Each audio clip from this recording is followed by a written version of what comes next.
नमस्कार. श्री स्वामी समर्थ सर्वांना. आपल्या सर्वांचं माझ्या चॅनलवरती मनापासून स्वागत करते. गणपती बाप्पा अग्रस्थानाचे मानकरी आहेत. संकष्टी चतुर्थी मंगळवारी आली आहे.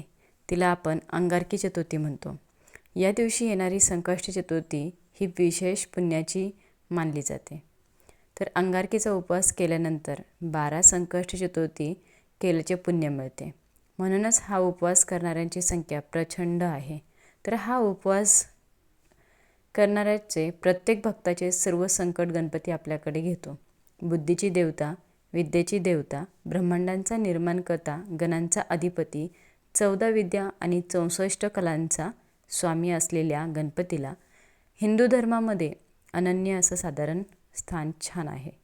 तर अनेक प्रकारे त्यांची भक्ती केली जाते. प्रत्येक महिन्यात येणाऱ्या संकष्ट चतुर्थीला उपवास करून गणेशाची आराधना करण्याची परंपरा आधी काळापासून सुरू आहे.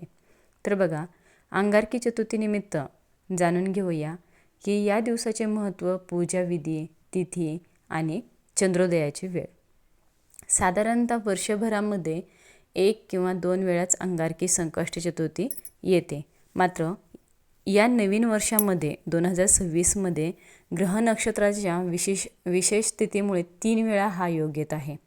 तर जानेवारी महिन्यामध्ये 6 तारखेला, मे महिन्यात 5 तारखेला आणि सप्टेंबर महिन्यामध्ये 29 तारखेला अशा 3 अंगारकी चतुर्थी 2026मध्ये असणार आहेत. तर पंचांगानुसार पौष कृष्ण चतुर्थी तिथी 6 जानेवारी 2026 रोजी मंगळवारी सकाळी 8:01 सुरू होईल आणि 7 जानेवारी या दिवशी सकाळी 6:52 समाप्त होईल. तर उदय तिथीची मान्यता असली तरी संकष्ट चतुर्थीच्या व्रतात चंद्रोदयाच्या वेळी चतुर्थी तिथी असणे आवश्यक असते. तर 7 जानेवारी 2026 रोजी चंद्रोदयाच्या वेळी पंचमी तिथी असेल.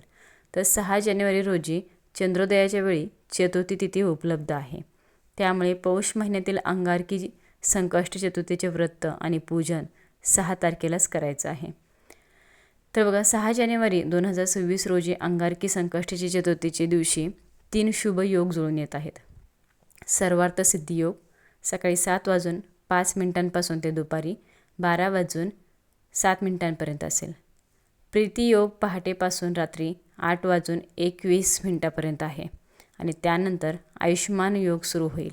तर या दिवशी अश्लेषा नक्षत्र दुपारी 12:17 असून त्यानंतर मगा नक्षत्र असेल या दिवशी सकाळी 46 भद्रा काळ असेल. भद्रेचा प्रारंभ सकाळी 7:15 सुरू होईल आणि समाप्ती सकाळी 8:01 होईल. तर या भद्रेचा वास पृथ्वीवर असल्याने या काळात कोणतेही शुभकार्य करणे टाळावे. पौष महिन्यातील अंगारकी संकष्टीची पूजा भद्रा संपल्यानंतरच करावी. गणेश पूजनासाठी शुभ वेळ 6 जानेवारी रोजी सकाळी 9:51 ते दुपारी 1:45 असणार आहे. तर अभिजित मुहूर्त दुपारी 12:06 ते दुपारी 12:48 असणार आहे आणि राहुकाळ दुपारी 3:03 ते 4:21 असणार आहे. तर या काळात पूजा टाळावी. 6 जानेवारी 2026 रोजी चंद्रोदयाची वेळ जी आहे ती रात्री 8:54 असेल. चंद्राचे दर्शन घेतल्यानंतर उपवास सोडला जातो. हिंदू धर्मातील बहुतेक सर्व गणेश भक्त अंगारकी संकष्टी चतुर्थीच्या दिवशी उपवास धरतात. आपापल्या घरी संध्याकाळी देवघरातल्या मंगलमूर्तीत श्री गणेशची पूजा करून बाप्पाला दुर्वा आणि मोदक अर्पण करतात. जास्वंदीचं लाल फूल अर्पण करतात आणि चंद्रोदयानंतर गणपती श्लोक वाचून मगच हा उपवास सोडतात. अंगारकी संकष्टी चतुर्थी ही संकटांना नष्ट करणारी चतुर्थी आहे. गणपती हा केवळ कुठल्याही विशिष्ट धर्माचा, जातीचा, पंथाचा देव नाही. तो सर्वांचा अग्रस्थानी लढणारा, आनंदाच्या प्रसंगी मनसोक्त नाचणारा, गोडधोड आवडीने खाणारा, शिक्षणाची आवड आणि आस्था बाळगणारा असा समाजाच्या सर्व स्तरांना, सर्वांना आदर्श वाटणारा असा देव आहे. कोणत्याही पूजनाची किंवा शुभकार्याची सुरुवात गणपती बाप्पाच्या पूजनानेच केली जाते. गणपती बाप्पाला आराध्य म्हणून कोट्यावधी घरात पूजन, नामस्मरण आराधना उपासना केली जाते. गणपती बाप्पाची शाश्वत भक्ती लाभण्यासाठी गणपती उपासक प्रत्येक महिन्यात येणाऱ्या संकष्टी चतुर्थीचे व्रत देखील श्रद्धापूर्वक करत असतात. गणपती देवता समृद्धी, बुद्धी आणि सौभाग्य प्रदान करणारा देव आहे. तर अंगारकी संकष्टी चतुर्थी हा सण लाडक्या गणपतीला समर्पित केलेला आहे. तर या दिवशी गणपतीची पूजा केली जाते. यामुळे घरामध्ये प्रसन्न वातावरण तयार होत असतं. तर अंगारकी संकष्टी चतुर्थी हे व्रत कोणालाही करता येतं. तर या दिवशी गणेशाची पूजा करून संकट दूर ठेवण्यासाठी प्रार्थना केली जाते. संध्याकाळी चंद्रोदय झाल्यानंतर मोदकाचे नैवेद्य दाखवून उपवास सोडला जातो. आरती केली जाते. चंद्रदर्शन हा या व्रतातील महत्त्वाचा भाग आहे. ज्या गणेश भक्तांना प्रत्येक महिन्यात येणारे संकष्ट चतुर्थीचे व्रत किंवा उपवास करणे जमत नसल्यास अशा लोकांनी अंगारकी मात्र न विसरता आणि न चुकता आवर्जून करावे, की ज्यामुळे तुम्हाला 21 संकष्टी केल्याचे फळ मिळतं. म्हणूनच या मंगळवारी येणारी जी अंगारकी संकष्टी चतुर्थी आहे ते आपली काही मनोकामना पूर्ण होण्यासाठी अथवा अडलेले जे काही कामे आहेत ते मार्गी लावण्यासाठी इच्छुकांनी मंगळवारची अंगारकी संकष्टी चतुर्थी अवश्य करावी. उपवास करावा, त्या दिवशी सेवा करावी. या दिवशी ब्रह्मांडातील मंगळ ग्रहाच्या पुण्यलहरी 1000 पटीने पृथ्वीकडे आकर्षित होत असतं आणि त्या पुण्यलहरींचा निश्चितच फायदा आपल्याला होत असतो. तर व्रत धरणाऱ्या व्यक्तीस होतो. तर बघा, जाणून घेऊया आपण अंगारकी संकष्टी चतुर्थीची पूजा विधी. सूर्योदय होण्यापूर्वी उठून स्नान करावं, त्यानंतर श्री गणेशाचे ध्यान करावं आणि त्याच्यासमोर व्रत करण्याचा संकल्प करावा. दिवसभर उपवास करावा. स्नानानंतर गणेशाची पूजा करावी. गणेशाच्या मूर्तीला पाणी, अक्षता, दुर्वा, लाडू, पान, अगरबत्ती अर्पण करावं. गणपतीच्या मंत्राचा जप करावा. ओम गण गणपते नमो किंवा पूजा करताना गणपती स्तोत्र, गणपती अथर्वशीर्ष, गणपतीचे आपल्याला माहिती असलेले अन्य श्लोक, स्तोत्र, मंत्र म्हणावेत. संध्याकाळी चंद्र उदयानंतर पूजा करावी.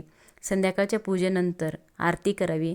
नंतर अन्नग्रहण करावं. ढगामुळे चंद्र दिसत नसेल तर पंचांगानुसार चंद्रोदयाच्या वेळी पूजा करा.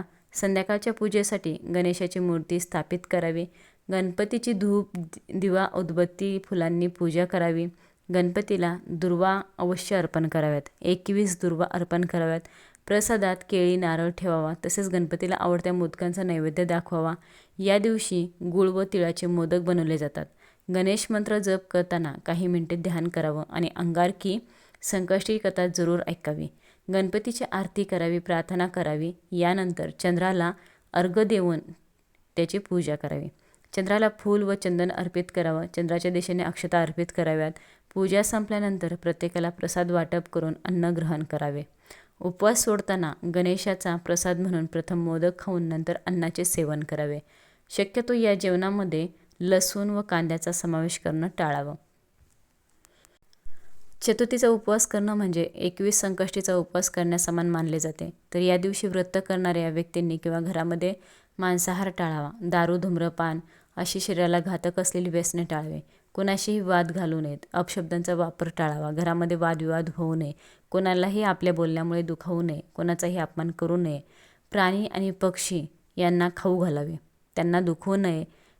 तर बघा, श्री गणेशा 14 विद्या आणि 64 कलांचा अधिपती आहे. तो दुःखहर्ता आणि सुखहर्ता आहे अशी उपासकांची श्रद्धा असते. म्हणूनच अंगारकी संकष्टी चतुर्थीच्या दिवशी श्री गणेशाचे पूजन करून अथर्वशीर्षाचा पाठ म्हणून दिवसभर उपवास करून चंद्रोदय झाल्यावर चंद्राचे दर्शन घेऊन यथाशक्ती गरीब गरजूंना दान करून उपवासाची पाळना केल्याने याच जन्मी समाधानाचं पुण्य प्राप्त करून घेता येते. तर आयुष्याकडे पाहण्याचा आपला दृष्टिकोन सकारात्मक असायला हवा. जीवन आनंदी, सुखी व समाधानी होण्यास मदत होते. म्हणूनच आपण म्हणतो, वक्रतुंड महाकाय सूर्यकोटी समप्रभा निर्विघ्नं कुरु मे देव सर्व कार्येषु सर्वदा. तर अशा प्रकारे आपल्याला मंगळवारी अंगारक संकष्टी चतुर्थी साजरी करायची आहे. व्हिडिओ शेवटपर्यंत बघितल्याबद्दल सर्वांचं मनापासून आभारी आहे आणि धन्यवाद सर्वांना. कमेंटमध्ये गणपती बाप्पा मोरया लिहायला विसरू नका. श्री स्वामी समर्थ.